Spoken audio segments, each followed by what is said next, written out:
رنگ تو کالا تھا لیکن سونا دل تھا بلال حبشی کا۔ ابو لہب کا چہرہ تو چمکتا تھا، اسی لیے اس کو ابو لہب کہا گیا، انگارے کی طرح چمکتا ہوا چہرہ، لیکن اس کا دل کالا تھا۔ تو وہاں چہرے نہیں دیکھے جاتے، وہاں دل دیکھے جاتے۔ الا من اتى اللہ بقلب سلیم، وہاں دیکھا جاتا ہے قلب سلیم کے ساتھ کون آیا۔ دل کی ستھرائی، دل کی عفت، دل کی پاکیزگی۔ شیشے اتے کٹا جمیا کندا چاڑی جاندے، شیشے اتے کٹا جمیا کندا چاڑی جاندے، جلداں نوں اے سانپ کے رکھن ورکے پھاڑی جاندے، جلداں نوں اے سانپ کے رکھ دے ورکے پھاڑی جاندے۔ تو اصل تو یہ صاف ہونا چاہیے، یہ ستھرا ہونا چاہیے۔ میرے اور آپ کے آقا و مولا حضور ختم المرتبت صلی اللہ علیہ وآلہ وسلم، ہمارے ماں باپ ان پہ قربان، کثرت کے ساتھ ایک دعا مانگتے تھے، یا مقلب القلوب ثبت قلبی علی دینک، اے دلوں کو پھیرنے والے میرے دل کو اپنے دین پہ ثابت رکھنا۔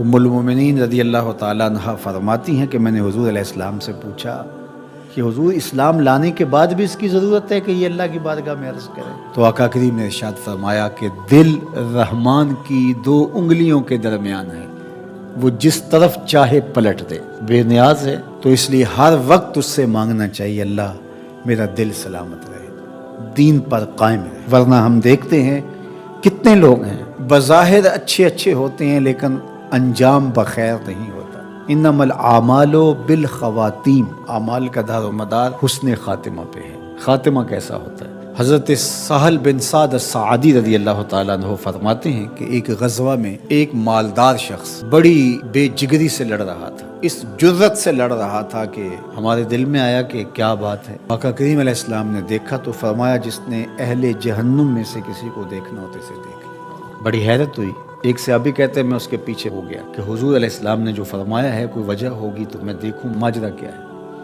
تو کہتے ہیں جب وہ لڑتے لڑتے زخمی ہو گیا تو اس نے اپنی ہی تلوار کو اپنے سینے میں یوں رکھ کر کے اپنا وزن اس اوپر ڈال دیا اور دو کندھوں کے درمیان سے تلوار ادھر نکل گئی اور یوں خودکشی کر لی۔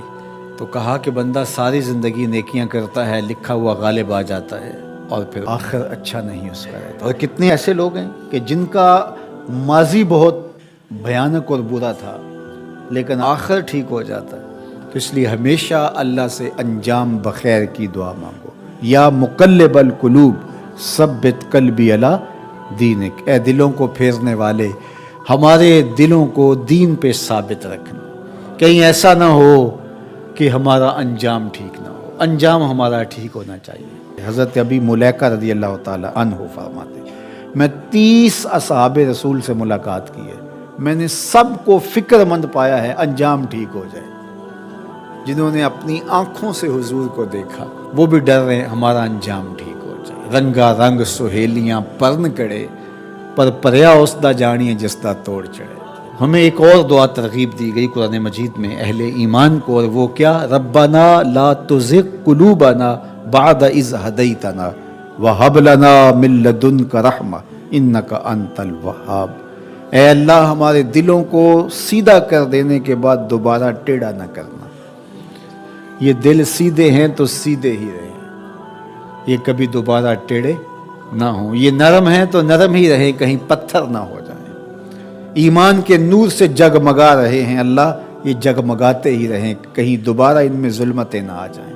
لا تزغ قلوبنا بعد اذ ہدیتنا، ہمارے دلوں کو سیدھا کر دینے کے بعد دوبارہ ٹیڑھا نہ کر دینا۔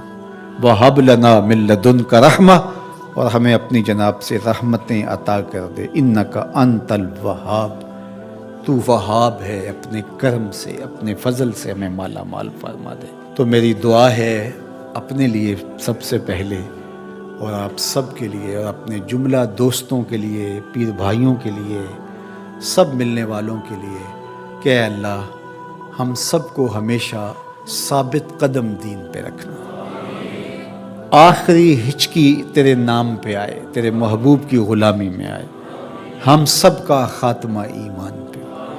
ایک ایک کر کے دوست ہم سے جدا ہو رہے ہیں، ہم بھی اس دنیا پہ مستقل رہنے والے نہیں، کوچ کر جانے والے ہیں۔